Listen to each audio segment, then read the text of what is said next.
سلام زخبركم تخطاتلتنا مدب هيلن تايمس انه كم تلمود نعقم يمهرون يزاناقون زبلنا مدبات هزنا قريبنا لنا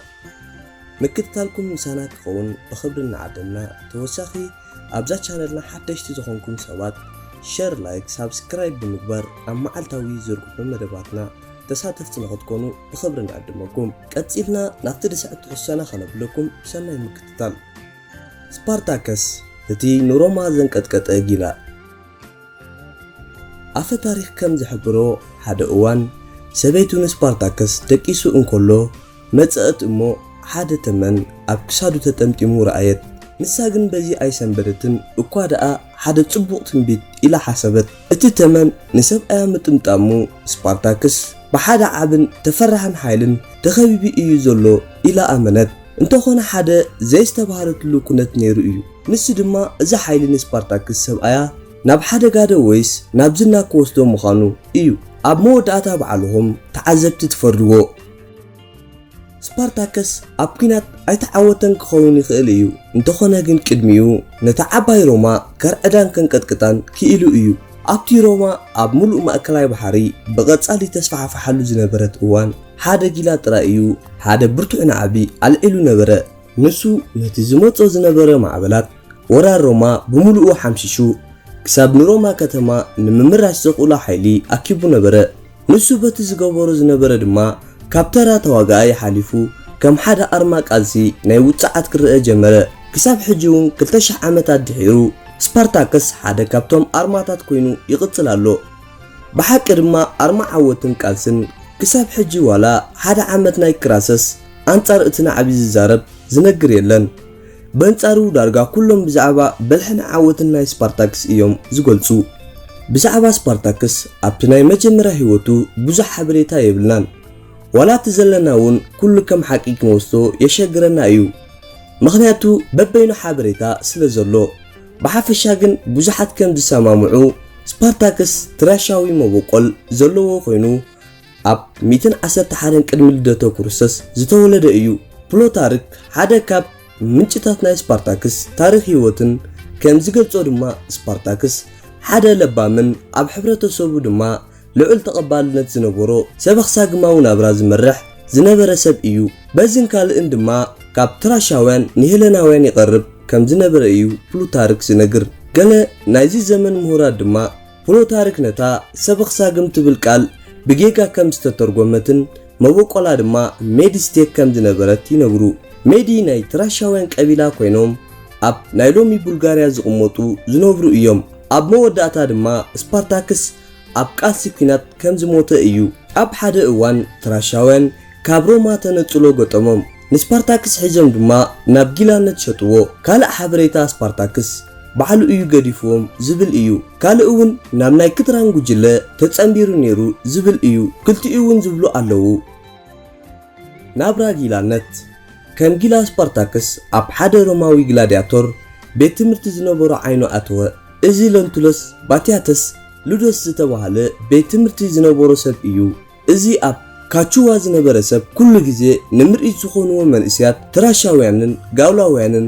ኣብ ምድላይ እዩ ዝነበረ ስፓርታከስ ድማ ኣብ ዝተራ ናይ ማርሜሎ ዝተባሃለ ናይ ከቢድ ሚዛን ግላዲያቶር ተዋህቦ ምስሊ ናይዚ ተዋጋአ ድማ ኩሉ ግዜ ኣብ ሆሊውድ ዝቐርብን ኣብቲ ዘመን ዝነበሩ ሰባት ድማ ዝውትር ዝነበረ እዩ ማርሜሎ ሙሉእ ናይ ብሮንዝ ናይ ርእሲ ቆቢዕ እዩ ኣብ መንኩብን ኣእጋርን ቀላጽምን ድማ ከም መከላኸሊ ድርዒ ይልበስ እንተኾነ ኣፍ ልቡ መታን እቲ ናይ ውግእ መሃረምቲ በሰላታት ክርአ የኸፍቶ ብተወሳኺ ሱክቱም ዝተባሃለ ዋልታ ግላዲየስ ዝተባሃለ ሴፍን ነበረቶ ዋላ እኳ ስፓርታከስ ኣብ ፊልምታት ከም ሓያል ተዋጋኢ ይቐርብ እንተነበረ ንሕና ብዛዕባ ዝዓወቱ ዝገልጽ ዝኾነ ሞርቱዕ ግን ኣይረኸብናን እንተኾነ እቲ ቅልስ ናይ ሞትን ህይወትን ስለ ዝነበረ ነዞም ቅልስ ክብድህ ዝኽእል ኣዝዩ ሓያል ክኸውን ይኽእል እዩ ወይ ድማ ነቶም ተዓዘብቲ ኣዝዩ የዘናግዖም ስለ ዝነበረ ይምሕርዎ ነይሮም ከይኮኑ ዝብል እዩ ምጅማር ናይቲ ናዕቢ ኣብ 73 ቅድሚ ልደተ ክርስቶስ ኣብታ ካብ ናይ ባትያተስ ቤት ትምህርቲ ዘምነጠት ጉጅለ ነበረት ፕሎታሪክ ከም ዝብሎ ኣስታት 78 ዝኾኑ ባራዩ ካብ ናይ ክሽነ መሳርሒ ዓጢቆም ነዚ ዋርድያ ብምስዓር ሃደሙ ኣብ መንገዶም ካብ ኣጽዋር ሒዛ ትጓዓዝ ዝነበረት ዓረብያ ሙሉእ ዕጥቂ ድሕሪ ምውሳድ ናብ ጎቦ ቤስፒያስ ብምኻድ ኣብኡ ዓረዱ ኣብ መንገዱ ከዓ ብዙሓት ሰባት ጊላታት ሓዊስካ ማለት እዩ ሰዓብዎ ስፓርታክስ ብኸመይ መራሒኦም ከም ዝኾነ ግን ዝገልጽ ወላ ሓደ ሓበሬታ የለን እንተኾነ ከይጠቐስናዮ ክንሓልፍ ዘይንደሊ ገለ ተመራመርቲ ታሪኽ ክልተ ጋውላውያን ሰባት ክሪክሰስን ኦኖማውስን እውን መራሕቲ ከም ዝነበሩ ይዛረቡ ገለ ማዕረ ስፓርታክስ ስልጣን ነይርዎም ክብሉ ከለዉ ገለ ከም ኣፒያን ድማ ኣብ ትሕቲኡ ከም ዝነበሩ ይዛረቡ ውግእ ጎቦ በስፓሲየስ ኣብ መጀመርታ ባይቶ ሮማ ነዚ ናይ ስፓርታክስ ምልዕዓል ምስ ሰምዑ ዋጋ ኣሃብዎን ሮማውያን ኣብዚ ግዜ እዚ ካልእ ኣቓልቦኦም ዝስሕብ ነገር ነበረ ኣብ ሓውሲ ደሴት ኣይበርያ ኣብ ውግእ ሶርቶርያ ኣንጻር ኩንተስ ሶርቶሬስ ኩናት ገጢሞም ነበሩ ሶርቶሬስ ሮማዊ ፖለቲከኛ ዝነበረ ኮይኑ ኣብ ካልኣይ ውግእ ሓድሕድ ተሳዒሩ ኩንሱ ገና ስዕረቱ ዘይኣመነን ውግእ ኣበጊሱ ዝነበረ እዩ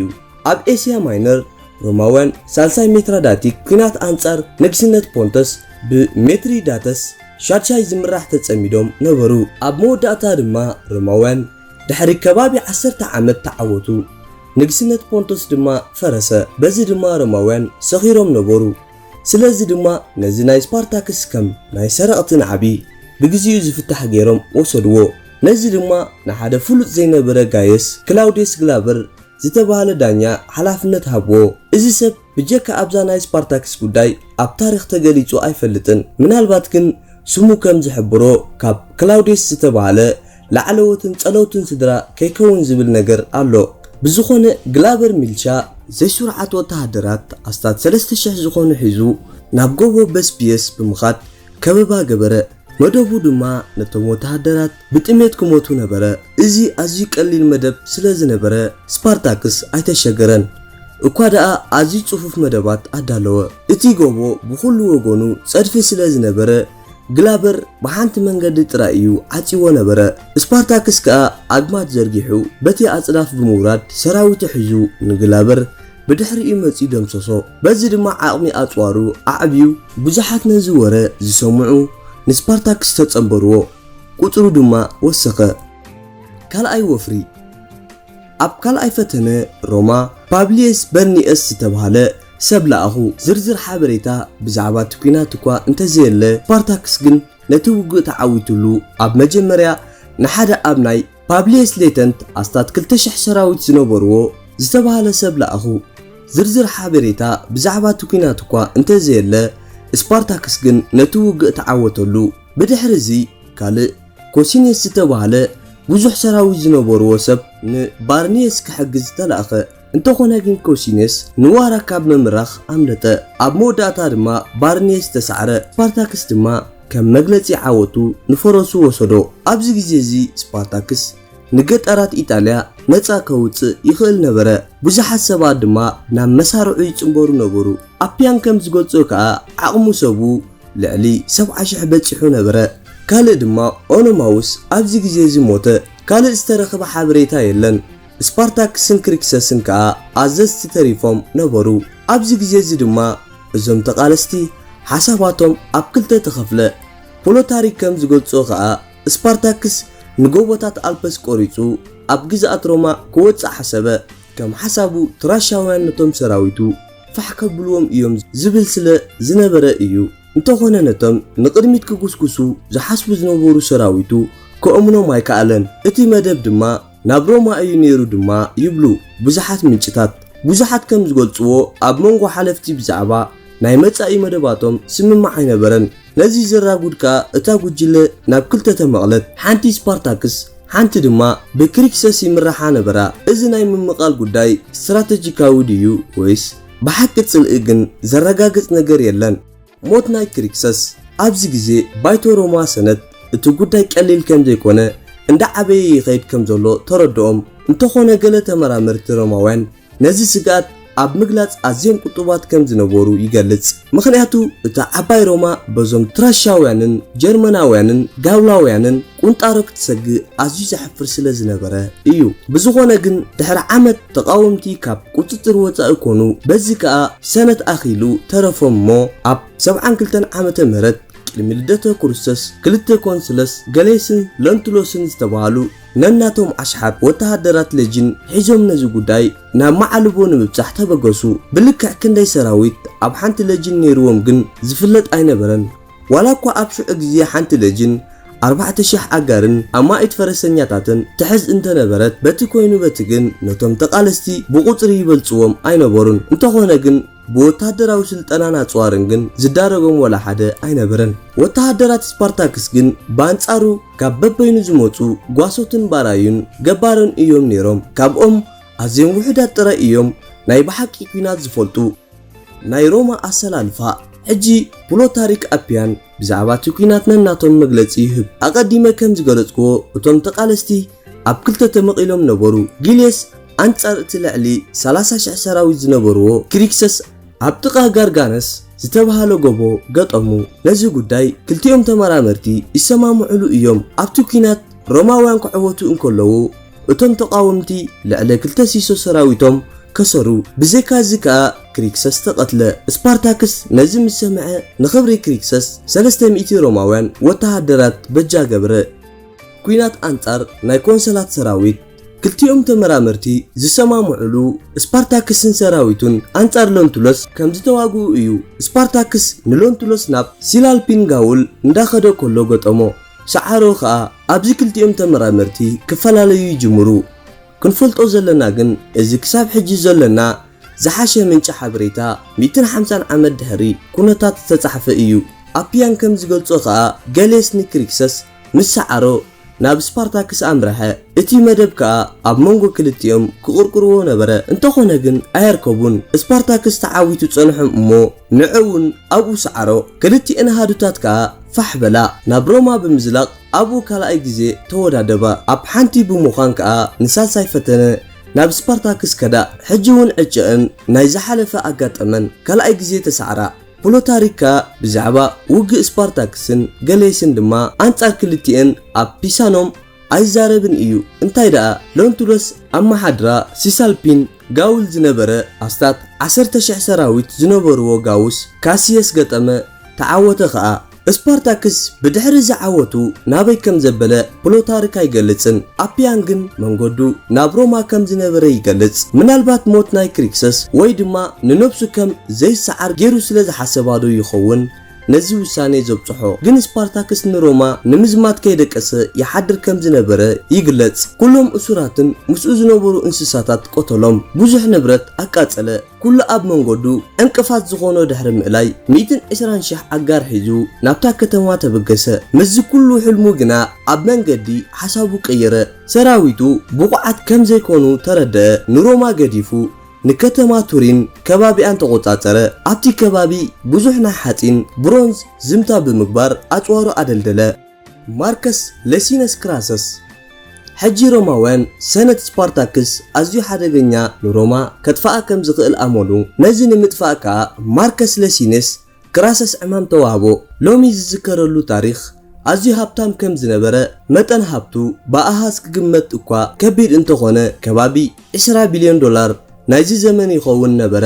እታ ብብዝሒ ዝውትርቲ ኣሃዝ 200 ሚልዮን ሰስተርቲ ናይ ሮማ ገንዘብ እያ። ፕሎታሪክ ብመጠን ወርቂ ይገልጾ። ንሱ ድማ 71,000 ታለንትስ ናይ ሎሚ 223 ሜትሪክ ቶን ወርቂ ሃብቲ ከም ዝነበሮ ይንገር። ንሱ ካብ ሮማ ዝሃብተመ ነበረ። ፕሎታሪክ ከም ዝትርኾ ምንጭ ሃብቲ ክራሰስ ሓውን ኩናትን ናይ ህዝቢ መዓት ምንጪ ኣታዊ ምግባር እንዳበለ ይገልጾ። ንሱ ሓደ ካብ ዝኸስበሉ ስራሓት ክፍሊ መጥፋእቲ ሓዊ ነበሮ። ገዝኦም ንዝተቃጸሉ ሰባት ኣብ ቦታኦም ብምኻድ ብኣዝዩ ክቡር ዋጋ ከም ዝሰማምዖም ይግበር። እንተደኣ ኣብዮም ግን ገዝኦም ኣብ ቅድሚኦም ሓሙኽሽቲ ትኸውን። ካልእ ድማ ቤት ትምህርቲ ገላዩ ነበሮ። ብሕሱር ዋጋ ኣምፂኡ ስልጠናታት ድሕሪ ምሃብ ብኣዝዩ ክቡር ዋጋ ይሸጦም። ቀንዲ ምንጪ ሃብቱ ግና ካብታ ግዝኣት እዩ ዝመጽእ። نسو كند عاركو سولا نبرة سولا روماوي جنرال كوينو وقع حد زدفاف زنبرة سب إيو بدحري عواتو دما حدش عواج أوتسا نسو كا كلهم تلاقاتو زنبرو كقتلو وي كحيرو نبرتهم كا كورسن كحرجن زبل نبرة إزر ما كراسس بوزح نبرة مريتن دارجا بترايو خجزء يخولو نبرة نابتو كينات كنملس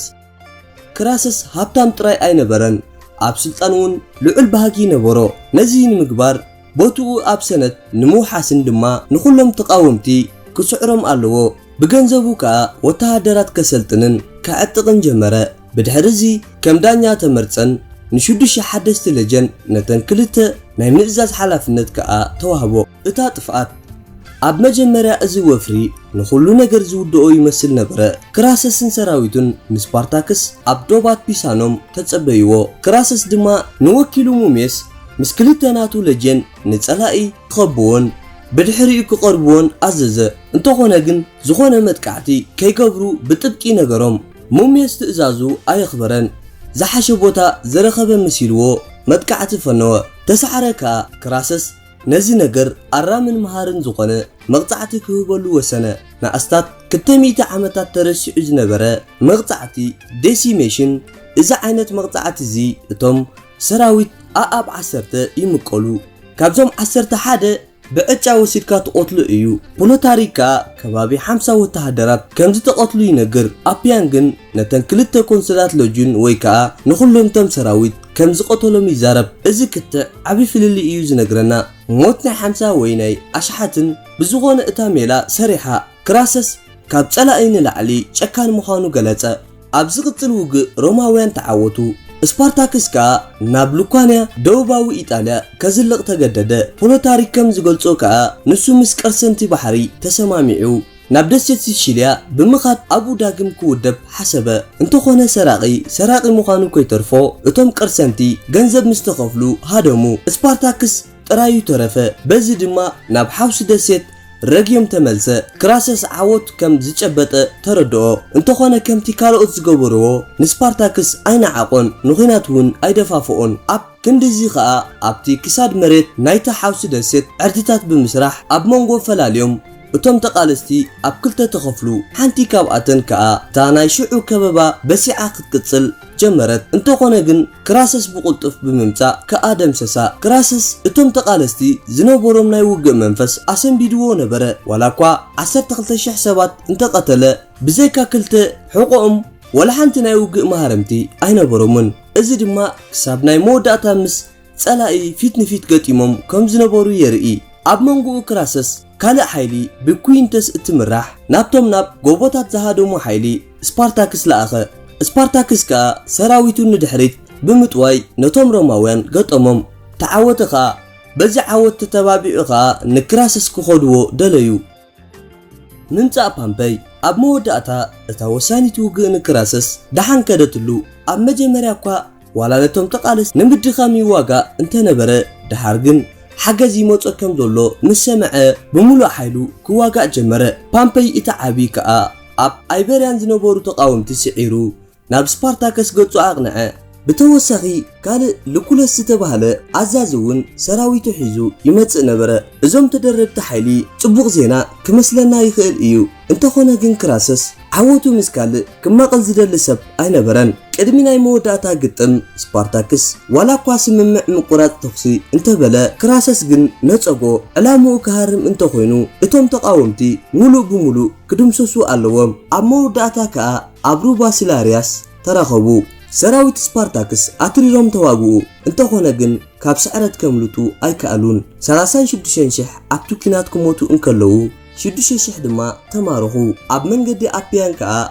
اب مسقل تشنكيروم تقتلو كبابي 5 شح زخونو كابتو وغ كا انت املطو اب منغدي ببامبي كا تخطرون تقتلون عوتناي ابيان بامبي نروما كم زبلو شح غيزي كراسس نتوغ يتعاوتلو امبر اتوغ نسو كاب سورو كم زمحاو ايو بزي بتي اب اسبانيان زمزغبا عوتن كا كونسول كخون بقاء كراسس كا بحاجس بامبي مماي كخون كاله بتوساخي كا اب حزب روما عبي تقبلنت اندارخبه مزه نسو نصمبلنا هيريكلس ብዙሕ ገንዘብ ኣፍሰሰ ካልእ ከዓ ንነፍሲ ወከፍ ሰብ ንሰለስተ ወርሒ ዝኣክል ስርናይ ዓደሎም ክልቲኦም ከዓ ዘይወግዓዊ ኪዳን ኣቆሙ ንጁልየስ ቄሳር ብምሕዋስ ከዓ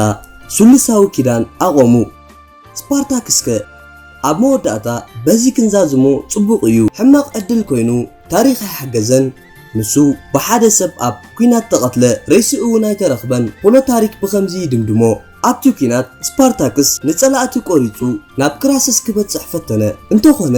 ኣብ መንገዲ ተዓግተ ብኡ ከዓ ኣብ ከበባ ኣተወ በዚ ድማ ተሰውአ ዝኸበርኩም ተኸታተልትና መደብ ሄለን ታይምስ እንሆ በዚ ዘቕረብናልኩም መደብ ዓጊብኩምን ተዘናጊዕኹምን ክትኮኑ ትምኒትና እዩ ኣብዚ መደብ ርእይቶ ወይ ከዓ ሃናጽ ነቐፌታ ምዝህልወኩም ኣብ ቦታ ኮመንት ኣስፍሩልና ንምትብባዕ ከዓ ሼር ላይክ ሰብስክራይብ ብምግባር ኣይትረስዑና እንዳበልና ኣብ ቀጻሊ ብኻልእ ትሕዝቶ ክሳብ ንራኸብ ሰሰና እዩ